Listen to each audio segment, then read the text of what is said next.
সুপ্রিয় দর্শকবৃন্দ, আসসালামু আলাইকুম। কেমন আছেন আপনারা? আশা করি আল্লাহর রহমতে ভালো আছেন। যদি চ্যানেলটি ভালো লাগে অবশ্যই চ্যানেলটি সাবস্ক্রাইব করুন, পাশে থাকবেন। প্রতিদিনের মতো আজ কয়েক আপুকে আমার চ্যানেল হাজির করেছি। মিডিয়া কি কারণে আসছে সেটা আমি শোনাবো। আসসালামু আলাইকুম আপু, ওয়ালাইকুম আসসালাম।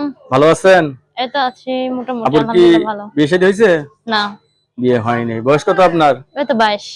22 বছর বয়স। এত দেরি হচ্ছে কেন বিয়ের? কি করব, যৌতুকের জন্য বিয়ে হয় না। যৌতুকের জন্য বিয়ে হয় না? হ্যাঁ। এখন জীবন সঙ্গী চাচ্ছেন? হুম। যৌতুক কিরকম চায়? অনেক টাকা পয়সাই চায়, আবার ঘর দর সাজায়া দিতে কয়, সব কথা কয়। অনেক সেজন্য টাকা পয়সা চায়? সেজন্য ফ্যামিলিতে কে আছে? বাবা মা ভাই বোন ফ্যামিলিতে আছে? বাবা নাই, মা আছে। আর আমরা দুই বোন, বড় বোনের বিয়ে হয়ে গেছে, আমি ছোট। ও, আপনি একা আছেন? হুম। তাহলে দেখা গেছে অনেক যৌতুক টাকা চায়। যৌতুকের কারণে বিয়ে হচ্ছে না, এটা হলো মেন সমস্যা আপনার, না? হ্যাঁ। আচ্ছা, বিয়ে বসতে চাচ্ছেন, ফ্যামিলিগত ভাবে কোনো চাপ নাই তো? না। আপনি যাকে পছন্দ করবেন তাকেই বিয়ে? হ্যাঁ।